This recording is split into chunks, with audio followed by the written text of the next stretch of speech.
할렐루야. 하나님의 크신 사랑이 이 새벽에 우리 가운데 가득한 줄 믿습니다. 오늘 우리는 누가복음 21장 5절로 19절의 본문을 통하여 끝까지 지켜야 할 믿음이라는 제목으로 하나님의 말씀을 함께 나누도록 하겠습니다. 오늘 본문은 예수님께서 잡히시기 며칠 전에 하셨던 말씀입니다. 장소는 헤롯이 지은 예루살렘 성전 앞에서 하셨습니다. 그 시작을 보면 이렇게 말하고 있습니다. 5절에 어떤 사람들이 성전을 가리켜 그 아름다운 돌과 헌물로 꾸민 것을 말하며 예수께서 이르시되, 어떤 사람이라는 자들은 바로 제자들입니다. 오늘 본문에서는 나오지 않았지만 마태복음 23장 38절에 보면 예루살렘 성전을 보며 탄식하며 말씀하신 것을 보게 됩니다. 보라, 너희 집이 황폐하여 버려진 바 되리라. 이 집이 무너질 것이다. 이 성전이 무너질 것이다 라고 말했을 적에 제자들에게 주님께서는 이렇게 말씀하신 것입니다. 지금 눈앞에 보이는 예루살렘 성전이 무너질 것이다. 파괴될 것이다. 그때 제자들은 궁금증을 가지고 물어봤던 것이죠. 예수님, 이곳이 얼마나 위대하고 얼마나 크고 얼마나 튼튼한데 이곳이 황폐해진다니 그게 무슨 말입니까? 세계 최고 강대국인 로마가 지금 다스리고 있는 이 땅인데 누가 쳐들어와서 이곳을 무너뜨린다니요? 이게 말이 됩니까, 예수님? 제자들이 이러한 시각을 가질만 하는 것도 당시에 헤롯을 싫어하는 종교 지도자들, 특별히 랍비들이 이 성전을 보면서 이렇게 말했습니다. 사람이 아름다운 것을 보았다고 해도 그가 만약 예루살렘 성전을 보지 못하였다면 그는 정녕 아름다운 것을 보았다고 할 수 없다. 크기가 얼마나 대단한지 예루살렘 도시의 6분의 1의 크기를 차지했습니다. 성전을 감싼 벽의 길이가 북쪽은요 314m고요. 가장 긴 쪽을 말하면 서쪽이 485m입니다. 얼마나 대단합니까? 성전을 지탱하고 있는 기반, 돌 하나가요 높이가 11m고 폭이 5.4m입니다. 그러니 예수님이 이 돌들을 보십시오. 이렇게 큰 돌이 어떻게 깨지겠습니까? 라고 말한 것이죠. 그런데도 주님께서는 본문 6절에 이렇게 말하고 있습니다. 돌 하나도 돌 위에 남지 않고 다 무너뜨려지리라 라고 했습니다. 궁금해했던 제자들 7절에 이렇게 물어봅니다. 그러면 어느 때 이런 일이 있겠사오며 이런 일이 일어나려 할 때 무슨 징조가 있사오리까? 여러분, 이 말은요 제자들이 이때에 대한 궁금증도 있었지만 제자들의 마음속에는 이런 생각이 있었습니다. 지금이라도 예루살렘을 예수님께서 멸망하고 예수님께서 거대한 군사를 거느리고 와서 로마 강대국을 무찌르고 메시아 왕국을 건설한다면 과연 이때가 언제일 것인가? 라는 생각을 가지고 있었던 것입니다. 그리고 또한 그런 일이 일어나기 전에 징조가 무엇인가를 궁금해했습니다. 이것을 알고 싶다, 이것이었습니다. 이런 마음을 아신 주님께서는 제자들의 잘못된 생각을 가르쳐 주고자, 바꾸어 주고자 마지막 때에 관한 이야기를 주신 것입니다. 그것이 바로 감람산에서의 가르침, 감람산 강설이라고 말하고 있습니다. 이것을 우리는 신학적으로 종말론이라고 말하고 있죠. 예수님께서 재림하실 때 어떤 일이 일어날 것인가 예수님께서 친히 말씀하여 주셨습니다. 그렇기 때문에 여러분, 이 종말론에 대하여서 두려워할 필요도 없다라는 것 먼저 말씀드리고 싶습니다. 주님은 제자들뿐만 아니라 주님 이후에 모든 시대를 살아가는 신자들에게 종말론을 시작하면서 먼저 하셨던 말씀이 있습니다. 여러분들도 동일하게 들으셔야 됩니다. 8절입니다. 미혹을 받지 않도록 주의하라. 덧붙여 하신 말씀이 많은 사람이 내 이름으로 와서 이르되 내가 그라하며 때가 가까이 왔다 하겠으나 그들을 따르지 말라라고 말씀했습니다. 여러분, 한국교회에 몹쓸 바람이 불었죠. 그것은 바로 시한부 종말론입니다. 교회나 기도원이라든지 대형 집회나 더 나아가 소그룹 모임 가정에서든지 요즘에는 인터넷 영상을 통하여서도 하나님 나라, 재림, 휴거, 마지막 때, 마지막 선지자, 시간과 장소를 운운하며 교회를 현혹했던 일들이 지금도 일어나고 있습니다. 한국 교회만큼이나 마지막 때라든지 주님의 재림에 관심이 있는 나라는 없을 것입니다. 그럴 만한 이유도 조선 땅에 기독교가 들어오고 나라에 국난이 일어나지 않았습니까? 앞날이 보이지 않는 이 조국의 현실 앞에 한국 교회는 민족의 해방과 구원을 바라는 기도를 드리게 되었고, 그때부터 역사적 종말론이 한국 기독교에 엄청난 영향을 미쳤습니다. 또한 그 믿음이 있었기 때문에 그 현실을, 어려운 현실을 이겨난 것도 사실입니다. 왜냐하면 환란이 너무나도 가득했기 때문입니다. 너무나도 힘든 나머지 소망을 이 땅에 둘 수 없지 않습니까? 그래서 하나님 나라에 소망을 두며 살았던 것이죠. 왜요? 이 땅이 전부가 아니라 하나님의 나라가 전부이다 라는 것이기 때문입니다. 하나님 나라의 대망사상, 천국 대망사상이 그들에게 있었던 것입니다. 그것은 중요한 것입니다. 그것은 사실입니다. 그것은 진리입니다. 그러나 그때 스물스물 찾아 들어온 것은 마지막 때, 또한 내가 예수다 라고 말하는 사람들이 곳곳에 일어났다라는 것입니다. 한국교회 역사적 종말론자들이 선풍적으로 일어나는 것은 지금만이 있는 게 아니라 지금으로부터 약 100년 전 1920년 중엽부터입니다. 예수가 자기에게 강림했다라고 말했던 사람이 바로 원산의 감리교회 여신도였던 유명화라는 사람입니다. 이 사람의 특징은 입신이었습니다. 그래서 순간순간 예수님께서 임하여 줌으로 인하여서 어떤 말을 하고 행동을 했던 것이죠. 그 이후에 백남주, 한준명, 이용도, 문선명, 박태선, 김풍일, 요즘에는 이제 안상홍, 증인회, 정명석, 이만희, 시대마다 자신이 재림주라고 말한 사람들이 일어나고 있습니다. 이런 자들을 이단이라고 말합니다. 이단은 잘못된 성경의 가르침을 전파합니다. 또한 잘못 가르치는 사람, 더 나아가 그를 추종하는 무리를 우리는 이단이라고 말하죠. 자, 금의 현실에만 일어난 것이 아닙니다. 예수님 당시나 사도 시대에도 이런 이단들이 일어났죠. 이단들이 외치는 내용은 언제나 말세입니다. 또는 마지막 시대에 재림에 임박했다라고 말하고 있습니다. 그러나 주님은 오늘 본문에서 다시 한번 경고하고 있습니다. 8절에 때가 가까이 왔다 하겠으나 그들을 따르지 말라. 그리고 나서 일어날 징조에 대하여 첫 번째 말씀하신 것이 오늘 본문 9절입니다. 난리와 소유의 소문을 들을 때 두려워하지 말라. 이 일이 먼저 있어야 하되 끝은 곧 되지 아니하리라. 여러분, 여기서 난리와 소유라는 것은 전쟁을 의미하고 있습니다. 여러분, 전쟁은 옛날부터 지금까지 수도 없이 발생했습니다. 처참한 전쟁이 있다 하더라도 끝은 아니다라는 것입니다. 인간의 욕심과 대립이 이 전쟁으로 표현되는 것입니다. 그래서 민족이 민족을, 나라가 나라를 대적하여 일어납니다.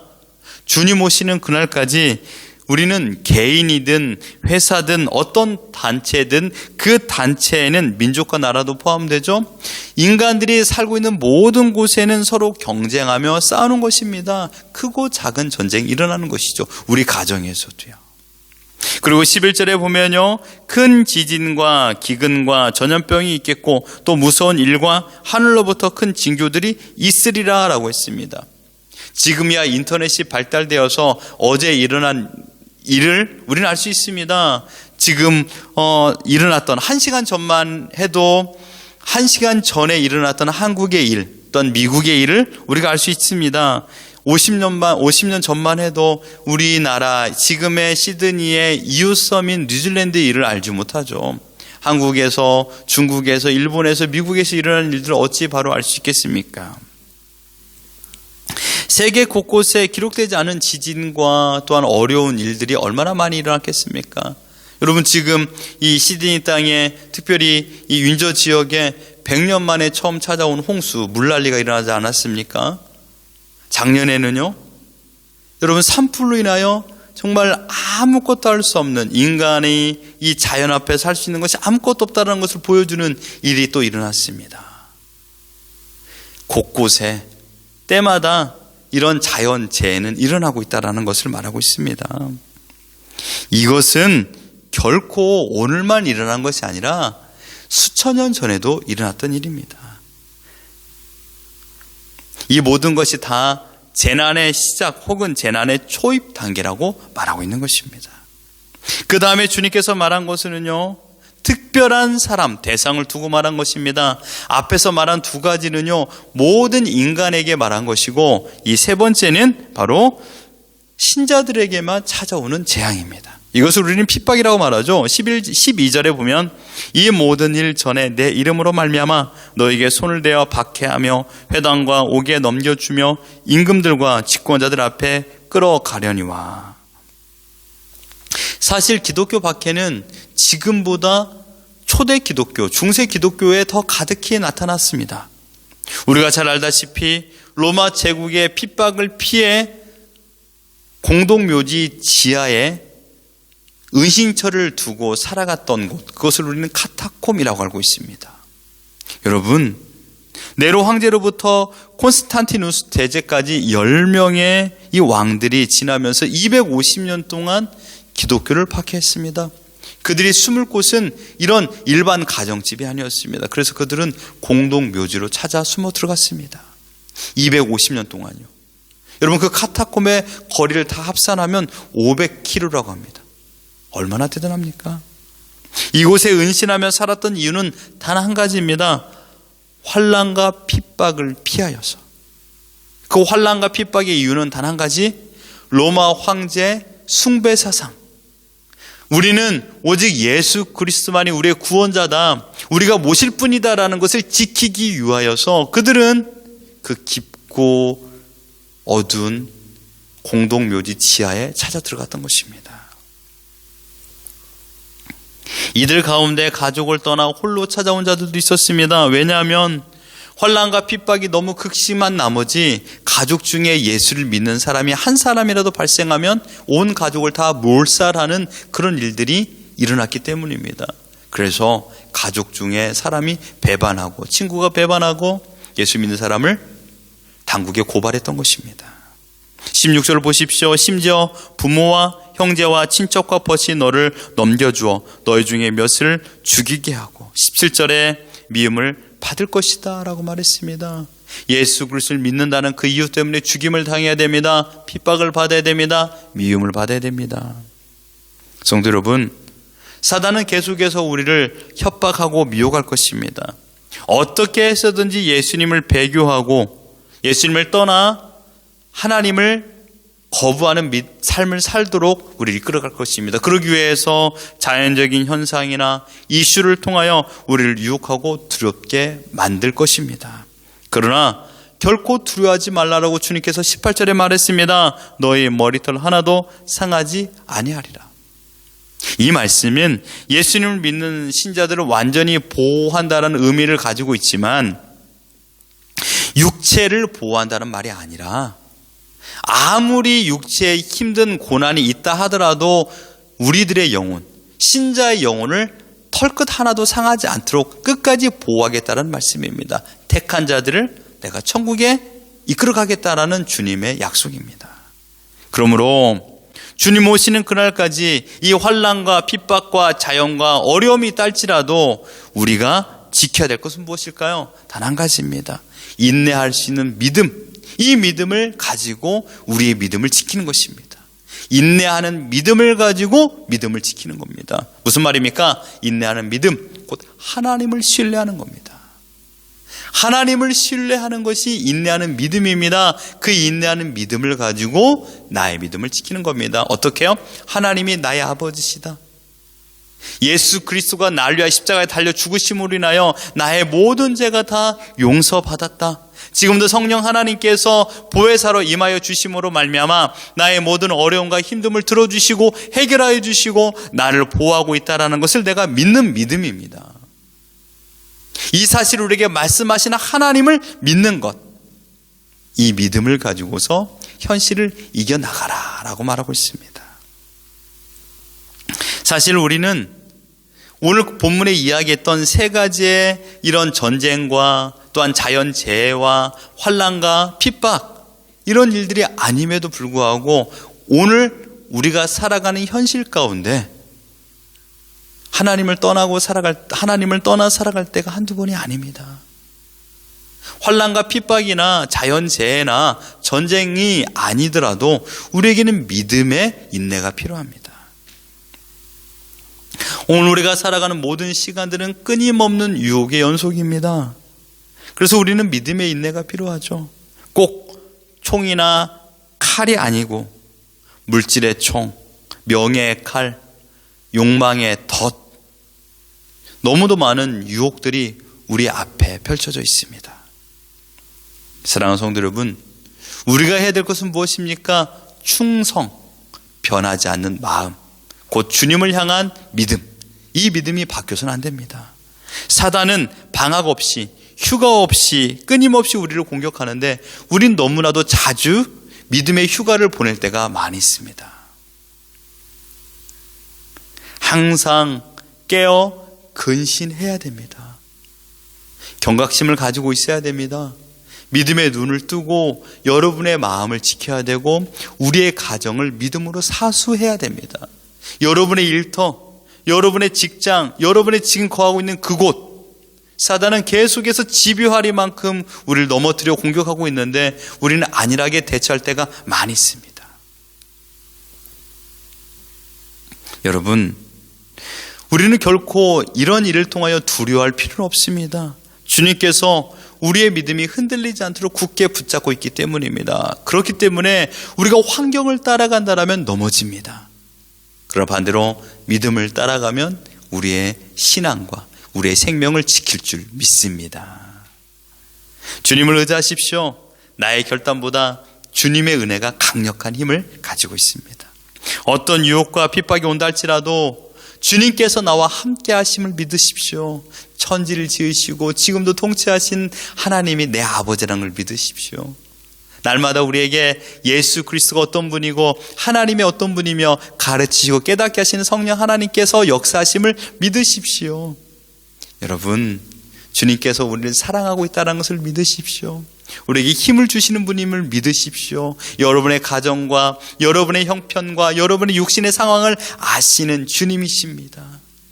그 주님께서 우리의 기도를 들으시고 응답 주시며 우리를 좋은 길로 인도하고 있습니다. 두려워하지 말라, 내니 무서워하지 말라. 베드로에게 하셨던 말씀 지금 우리에게도 하시고 있는 줄 믿습니다. 주님의 군사로 부름을 받은 우리들입니다. 끝까지 여러분의 믿음을 지키십시오. 끝까지 지키십시오. 타협하지 마십시오. 두려워하지 마십시오. 염려하지 마시고 우리가 해야 될 것은 오늘의 믿음, 오늘 살아갈 수 있는 힘을 주신 하나님을 바라보고 하나님을 의지하며 살아가는 것입니다. 하나님께서 우리와 함께하고 있음을 믿습니다. 그 은혜를 가지고 오늘을 승리하며 살아가는 우리 모두가 되기를 예수 그리스도 이름으로 축원합니다.